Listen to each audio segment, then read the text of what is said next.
What's up, good people? This is the Truth Is Podcast, and today we have a special guest, Celia. This is a young woman who has exemplified excellence. She's been through it all. She has had 3 children by the age of 24. She's turned around and got degrees and just exemplifies perseverance. So, today we're going to talk to her and, get some pointers from her. And she could drop some jewels on some people out there who are struggling and trying to figure out their way, because she has definitely proved herself and done what she needs to do for herself and her family. We're going to start the interview off with Pop. Pop, set it off as you always do. Let's go. Hey, good day, Celia. How are you? Hey, I'm doing good. Good. How are you? I'm doing great. So I know you, Celia, for many years, but Truth Is Podcast, people do not know who you are. Can you please introduce yourself and tell us a little bit about yourself? Okay, so hello world. My name is Celia, and I am currently a married woman, 4 kids, 47 years old. Forgot how old I was. We like to forget too. Absolutely. Oh, yeah. I have 2 grandsons, 2 wonderful, beautiful grandsons. And I'm a full-time mom, full-time wife, full-time employee, and currently pretty much I'm trying to find me. I've reached the age where I've done so much for everybody else, and now I'm trying to find who Celia really is, redefining who Celia is. A lot of people know me as, I'm just Celia from the hood, grew up in projects, had 3 kids by the time I was 24, and that's really what a lot of people just really know me as. And, from the hood and from church, of course, but there's so much more to me than meets the eye. Absolutely. I believe that. So much more. So what's so much more? Where did you come from? Let's start from the bottom and then work our way up. okay. From the hood, Started from the hood. I'm sorry? Started from the bottom. Now I'm here. Now we all here. We all sitting right here. we trying to get there. Yeah. Started from the bottom, then we go in there. But so take us from the bottom. How was the bottom? When you had your first child, at what age? So, starting from the bottom, grew up in projects, Edenwald Projects, one of the largest projects in New York City. Random streets. Here's the funny part. I could have gotten caught up with a lot of dudes in the projects, and I didn't. Dated one of the biggest drug dealers in Edenwald. Wow. Didn't get caught up with him. I got caught up and had my first baby at 18 from a church dude. Wow. I don't understand why that's a wow. They reproduce just like drug dealers. Okay, Pop. That's not the point, though, Pop. That's not the point. Because the expectation of where I come from is, you out here, you in the street, you from the projects. Of course, you're going to get caught up with a dude in the projects. You're not that the expectation is not to get caught up with a dude from church. Right. You're supposed to be this nice church girl, nice church boy. Y'all don't do those things. So that's not, honestly, that people think like that. They do. They're closed-minded like that. And so they see because you come from this place or this background, you have a certain background, or, church kids don't do that stuff. Right. But church kids do. Absolutely. They're human just like the Exactly. kids. So what type of dad did the church dude become? He was a slime just like the church. Just like the niggas on the street. Oh. Wow. Can I say that? Well, Say it like you you said feel. it already. Say it like you feel, Leah. You said it already. So And it's funny because that was the only guy in the church that I really dealt with on that level. And to put myself out there with him, and I wasn't expecting that. We was young, we was stupid, we was in love, that puppy love, you think you love somebody. And I didn't have just one kid from him, I had 2 kids from him. Right after, like how many years afterwards? They're 4 years apart. So here's the thing, right? I was with this dude, this one particular person, and got pregnant, had my baby.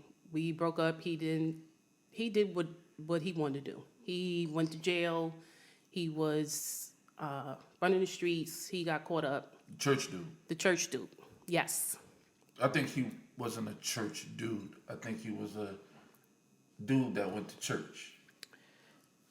Yeah, you're going to have to explain that to me. No, I know the difference. that's fair. I know the difference. You was a hood girl from the projects that went to church, and he was must have been, you said slime, I didn't, dude that went to church, and then you kind of met each other. If that's how you want to put it, yeah. You can't give him more expectation than we give you. Right. Right. I agree. I just want to defend him in some type of way. Here we go. No, that's cool. Yeah, okay. We're real cool right now. But, at that time, we wasn't. So, got caught up with him, met a whole different dude, had another baby, and then got back with number one, thinking, we're a little older now, we're a little more mature, we're going to make it work. No. By then, my feelings changed. And I was like, no, I'm not interested. And so we just parted ways. So now I'm left 3 kids, 24. Had no parents. My mom died when I was 21, and I had 2 kids. And so I was left with a 3-year-old, a 5-month-old, and my little brother, who was 7. Wow. And I took on that responsibility, and it was a lot. My son is now 28, but when my son was 2, I found out he had severe intellectual disabilities and autism. So imagine being 21 years Can't old imagine. with a 2-year-old son with disabilities and a brand new baby girl and no parents. No parents. Wow. I had no help. So what did you depend on for support?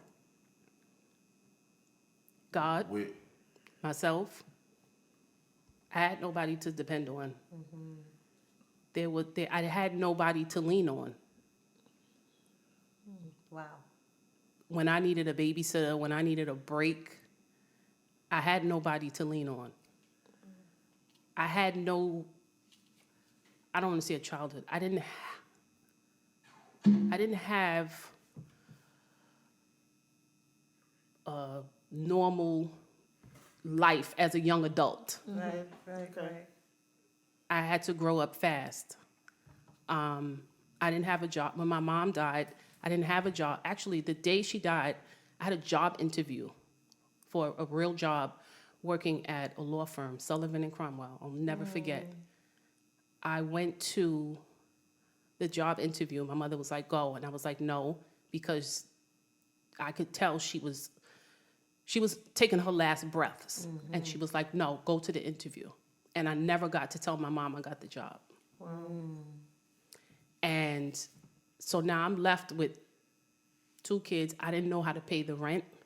I didn't know how to pay the phone bill, the cable bill. I didn't have no money. I think my mom died. She had $360-something in her pocketbook. so what did you do, Celia? Please don't just say God. No. So how did you Listen, let me tell you something about me. What did you lean on for support? I'm trying to tell somebody that's listening to this podcast that might be in a similar situation. Where do they go right now? How do they start to pick themselves up? Okay, so For me, what I did, I got a job.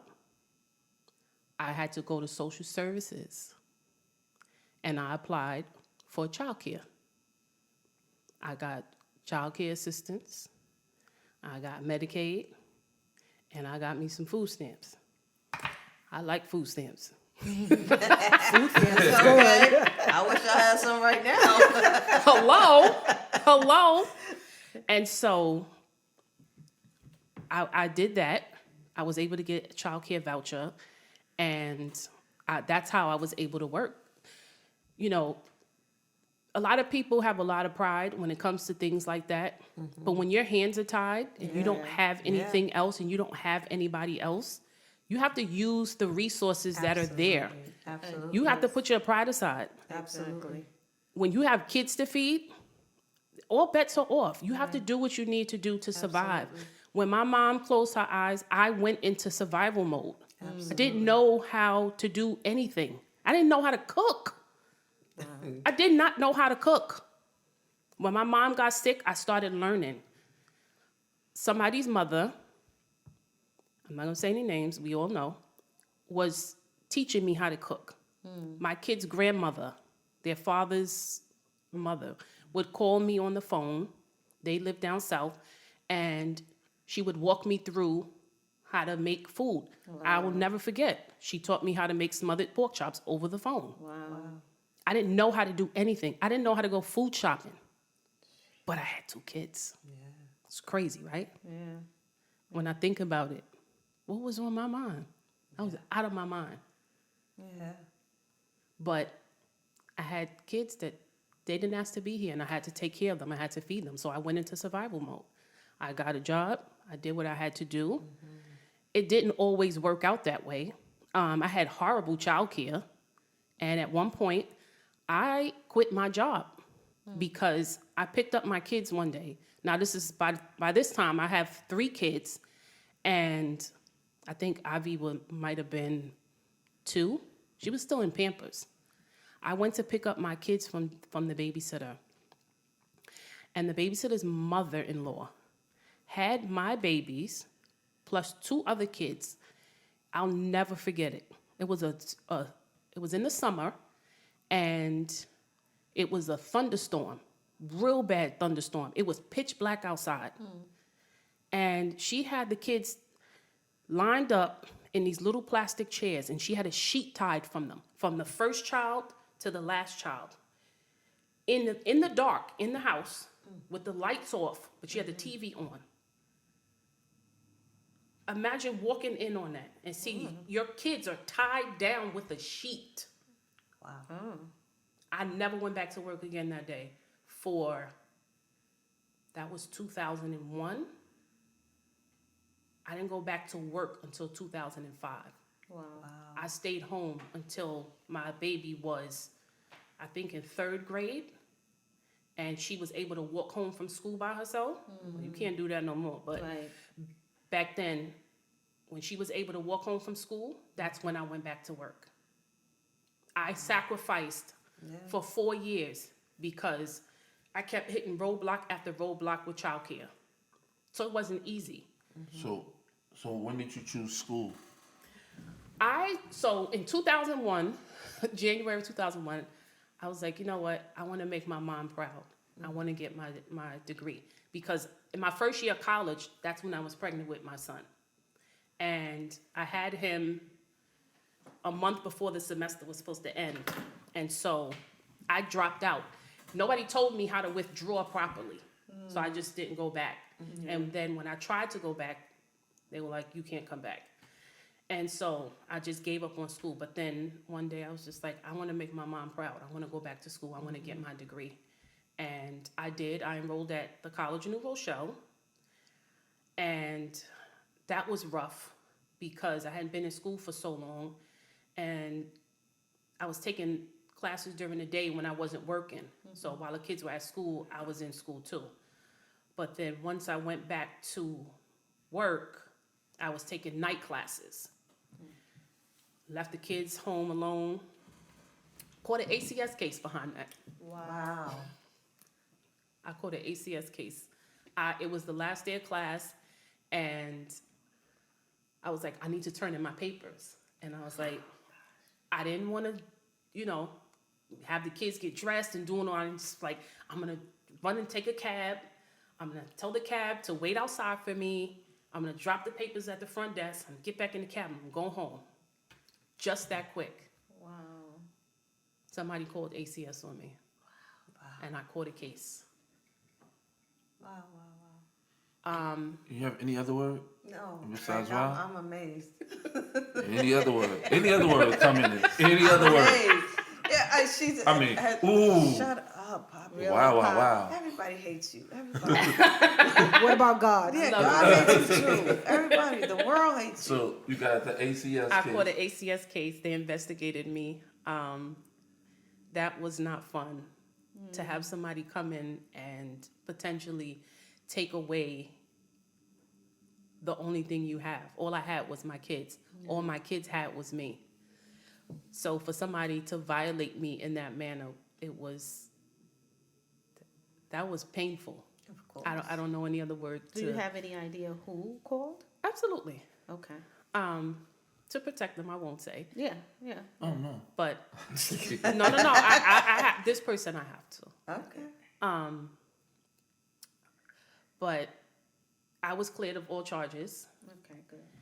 and that was fine. It worked out, and it really worked out in my favor because that was the year that the church we had went to Florida, and I stayed a couple of extra days, and I had taken my kids to Disney. Nice.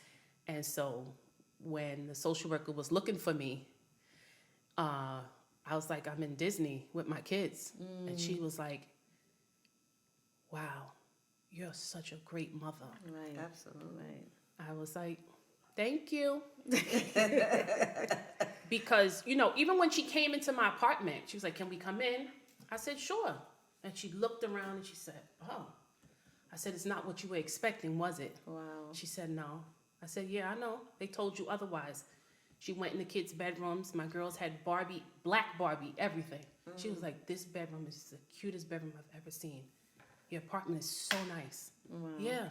You thought I lived in the trash just because I lived in the projects? You thought my apartment looked like trash? No. Wow. I had plants everywhere. I had furniture, real furniture. I had a office space. I had lights, everything. My son's bedroom, beautiful. We did splash paint. My house was immaculate. So, getting away from your immaculate house. Yes. I had an immaculate apartment in the projects. It's So- possible. What did you take up in school? What subject? So I was in undergrad. Actually, let me backtrack about school real quick, right?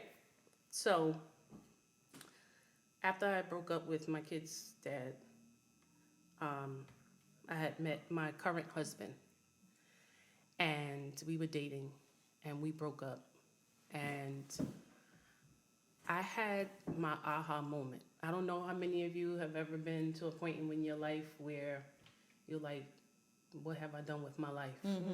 Yes. I was 25, and I remember sitting on the side of the bathtub, and I just broke down, and I was like, this is not how my life was supposed to be. I'm not supposed to have 3 kids. No man, no husband, no boyfriend, no parents, no money, no nothing. This is not how my life is supposed to be. This was not my dream. This was not my idea Right. of what my life was gonna be like. Right. And I just remember sitting there crying, and I'm like, I have to do something to pick myself up. And I did. I don't know if you remember when I ran away in 2005. Upstate. No, I ran No, away. we don't know. Tell us. I ran away. I had my aha moment that night, and I Right. woke up the next morning, and I packed up my kids, and I went to the laundromat, and I packed my kids' clothes up in all the suitcases I had, and I got on the Greyhound bus with $800. And you were going where? And I went to Georgia. I called my cousin. I had one cousin in Georgia. And I called my cousin, and I said, pick me up from the bus station. And she was like, are you serious? Yes, come get me now. I have my kids. And I stayed in Georgia for 3 weeks. I found an apartment out there. I went apartment shopping and everything. I found an apartment. I was like, I'm moving out here. The rent was $325. Wow. And it was a beautiful townhome. I believe it. Wow. And needless to say, I didn't move there. But in that 3 weeks, it gave me time to sit and think about my life. And I came back home and I got a job. I've been working ever since then. I started working in Mount Vernon at a law firm. And I got my kids back in school. And I've just been working ever since. And I went back to school. I finished my undergrad. The day I graduated with my bachelor's, I got called for the job that I'm at now. And I've been at my job for 14 years. Wow. And just continuously climbing the ladder there. And I went back to school again, and I got a master's degree. Nice. My first degree was for my mom and for my kids, and my master's degree was for me. Awesome. Wow. Yeah. Awesome. Awesome story. I can't imagine. I mean, because I too was a young mother. I had my son at 17. And it was definitely a struggle. And I had support. I had a support system. And I also had lost my mom. As a matter of fact, I was pregnant when she was murdered. And I just knew I had to finish school. So, I mean, we go through things, and I find that when we go through things, if we find things to motivate us to move forward. So my mom was my motivation. Right. I had to make my mother proud also. So I could identify, but I can't identify with having that many children without a support system and doing all that you did. It's amazing. You're amazing. Thank you. Yeah. Well, how did you balance all of that? Like you're in school, you're studying, and so, okay, was your life like this? You came home, you cooked, did homework, put the kids to bed, did your homework, so it went like that? Absolutely. Wow. I had to be on a schedule. I had to have the kids on a schedule because trying to juggle all of that, Right. it'll make you lose your mind. Yeah. Was it perfect every day? Absolutely not. But for the most part, I made sure I tried to stick to that schedule. Right. It wasn't always easy, Right. you know, and especially dealing with a kid that has special needs, you know, me having to take off work sometime, Right. making sure that he had all of his appointments, because I'm not catching a case behind that. Right. You know, when you have special needs kids, you're You under gotta be a on microscope. point. Yeah. You know, so I had to make sure his clothes were on point, his appointments were up to par. Any, you know, doctor's appointment, not even regular doctor's appointments, you know, going to get a physical with the dentist. I had to take him to see the psychologist. So I was Right. going to Jacoby Medical Center. They have a children's program for special needs kids, Kennedy Center.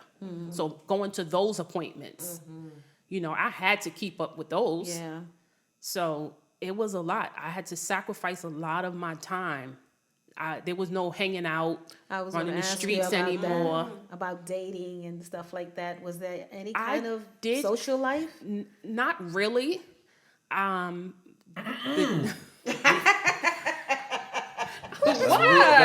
That routine found time to date. I didn't have like a steady boyfriend. I wasn't dating. This runs deep because Really? I'm gonna tell you why. Okay. So this is gonna be my first time ever saying this in front of public. Thousands of people. This is In- exclusive in- news coming at you about her dating situation. It's not the dating situation per se. So this is serious. Oh, Be serious. I'm sorry. Okay? I didn't date much because I had kids and especially because of my girls. So my mom had to have a boyfriend. She not here to defend herself, but Kathy kept a man. Okay? And one of her boyfriends violated me. I'm just gonna leave it at that. Right? This is my first time saying that out my mouth. Okay. And so when that happened to me, I vowed to never have men around my children. Aside from their dad, my husband is the only man that's ever been around my children in that capacity. Like, I get now, it. I had couple of sneaky links, you know. Sneaky links. Yeah, I love it. I love it. Listen, I had 3 kids already. Right. I was experienced. Right. Yeah, so when I say I was experienced, you know, I had experienced life already. And so, you know, what they said in, what's the movie, Baby Boy? Mama got to have a life too. See? True. But no, seriously, I had, you know, not a few. Let me retract that because I was not hot in the pants to that capacity where I was sleeping with every Tom, Dick, and Harry. Right. No. Right. Just need a little companionship. Exactly. Right. You know, and so I didn't bring a lot of guys around my kids. I didn't bring any guys around my kids, as a matter of fact. I did, you know, I had a friend or two. You could back out of it. You could go back out of it. Back out Back of on what? what? She's staying too long on the Shut up, sneaky Papa. legs. You love it. You love it. What? do No, love I it. had. Okay, so Dumb jerk. No, we don't want to dwell on the sneaky legs. anybody. We don't want to dwell on it. No, because there's somebody need to know this. You can't, you know, just because you are single and you have kids doesn't mean that your life is You over. got your routine. And you have to know, have balance. you have to have balance. And I'm not saying that you have to sleep around either. True. But you know, if you want a little companionship every so often, you know, cuddle, a little cuddle. you Cuff ain't it. even gotta cuddle. Oh, you You gotta don't have to cuddle. do that. Oh, you have It's- to cuddle. No. It is what it is. It Leah. is what Yeah, it is. yeah, Whatever it is yeah. that you, whatever it. Whatever that it, I knew you was gonna say that. Whatever that it is. Yes. That was a sneaky It link. had to be it. And And to be scratched. you know, my motto was you can come over when the kids go to bed you couldn't and stay. you have to be gone before they get up for school. Yeah. Right. And so that was my thing. That's I didn't life. have a bunch of dudes around my kids. When I met my husband, When you're reunited. no, when I first met him, like Okay. it would be like a group of us. So my kids couldn't differentiate like that's my mommy boyfriend. Right. They didn't know. Right. Because it was a bunch of girls and a bunch of guys. Right. And it's just like, we one big happy family. Right. You know? Yeah. My kids didn't see me laying in the bed. And if they ever tell anybody that, they lying. Yeah. Yeah. They never saw me in the bed with a man. Yeah. Right. I didn't do that in front of them because of what happened to me. You know, I made that vow and I kept that vow. Right. No guys around my kids. And so that's how I lived my life. I did my dirt on the outside, and I did my dirt outside projects too. Okay, so go ahead, Anita. Well, I just wanted to ask her, what would your advice be to another woman dealing with a similar situation and just stuck? You have to make a conscious decision to not be stuck. Right. That's true. You know, we all have to play the hand that we're dealt. It's not always the best, but you have to make the best of it. You know, I've been through a lot of things in my life and a lot of things that I could have allowed me to stay stuck in a situation, but I wanted better for my life. Although I made bad choices, I always had the mentality to set goals for my life. I knew I wanted more out of life. I knew I wanted better. I hated the fact that I lived in the projects. I hated the fact that I became a statistic. I hated the fact that I allowed my environment to dictate at that time my life. And So, speaking of the environment, the question I have for you, when you got your bachelor's, when you got your master's, I guess things started getting better for you, right? yes, So did you lose friends? whew. I don't want to necessarily say that I lost friends. Things were different. Things were just different, very different. You know, I got the, oh, you think you better than us. Wow. Sounds like a good friend then. Call it what you want. All friends say you think you're better than us. So you did lose friends. I got, you know, you think you better than us, or, you know, you lying about what you didn't do. All kinds of nonsense. So I didn't let it faze me, So- to be honest with you. You were focused. I was too focused on the goals. So the answer is yes. When you start going up, some people had Start to just falling away. they had to Absolutely. fall away. Absolutely. Regardless of what they say, how you felt about it, how you Everything received it. changes. You know, the dynamics of your friendships changed. When I got married, that too. Why they do that? You know what? Let me ask you this question. Okay. So when you met your husband and you guys decided to get married, was you concerned about him accepting your children, especially when you had a child that had special needs? And how did that work? What was the conversation between you two concerning that? Okay. I realized that I have an issue with going backwards. Yeah. I You know, you understand. backed up into me one time driving, right? What?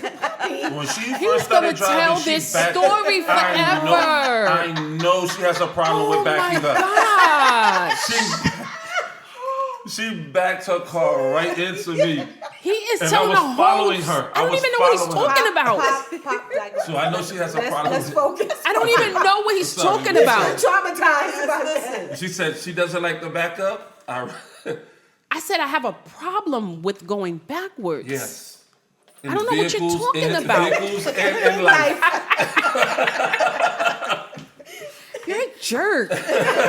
This is why I didn't want to come. I knew you'd be the problem. He's always the problem. Always. God hates him. Every time I listen, you're the Everybody hates problem. The audience hates him. Okay, so you have a problem. So, okay, I met my husband in 2001. We dated for 4 years. So he knew my kids. He knew, you know, my son with special needs and all that stuff like that. So it was never a problem. I remember leaving them with him to go to the store one day. And that was big for me. So from my kitchen window, I lived in a short building. So from my kitchen window, you could see down the hill to where the stores were. Right. So it wasn't like far. And I don't even know why. I had let him come over, and I left my kids with him to go to the store. And I literally was shaking. Like, I was shaking. Yeah. And he doesn't know this to this day. So when he left, right, I literally sat my kids down and I questioned them. I was not going for more than 5 minutes. Like, literally was not going for 5. And I mean, I was running back up that hill. Like, I was a track star running a marathon. And when he left, I questioned them. And because that trauma and that paranoia set in. Yeah, of course. And I'm like, did he touch her? What was he doing? What happened? Right. Where was his hands at? Right. What was y'all doing? Like, and my kids are looking at me like, what's wrong with mommy? But that trauma came up. Of course. And it was tough for me. But my husband knew, I told him everything. So when we got back together in 2000 and, yeah, because there's some dates that, Anyway, we're talking about that another time. But he knew the dynamics of my household. My kids loved him. They've always loved him. Avi, that's the only daddy she knows. She doesn't, she knows her dad, but it for her, that was it. That was her dad. So. Well, I remember when you brought him and his son to my house. Yes. You remember that? Thanksgiving. Yeah, and I often wonder, now I still do, like, why did you bring him to our house? At that time, I was married I don't to know. Scott. And we both thought it was strange, like, Celia wants to come up and bring, okay, that's fine.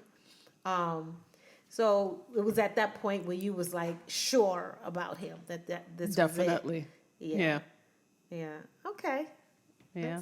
That sounds good. Wow, what an amazing story. That Celia. is. You're It amazing. really You're is. an amazing mom. Thank you. That means a lot. You've gone through so much. You've been through so much, but you persevered, and that just goes to show you and show everyone around you, people that's listening to this podcast. It just goes to show that you can survive. You can make it. Yeah. You just gotta put your mind to. Celia, would you agree with me to say that it's not a learned behavior, it's a practice behavior? Because it's not easy. So sometimes you have to, when you feel like not doing and feel like giving up, you have to talk to yourself and say, no, we got to do it. We got to keep moving. So it's not it's a learned behavior, and you got to practice it. Yeah. Absolutely. You have to. You have to make a conscious decision to say, I'm going to get up and I'm going to make the best of my situation. I'm better than this. I'm going to be better. I want my kids to be better. I want to show them better. And it's all in your mindset. Yeah. Well, I must say, I'm extremely proud of you. Thank you. We've been all knowing each other for a very long time, and I'm very, very proud of you. So, truth is, I hope you enjoy listening to Celia's story and her transparency. Transparenciness? What's the word I'm looking for, Anita? Transparency. Transparency. I am so stuck right now. I don't know, because, as long as I've been knowing this woman, I didn't know all this stuff, and I'm feeling some kind of way.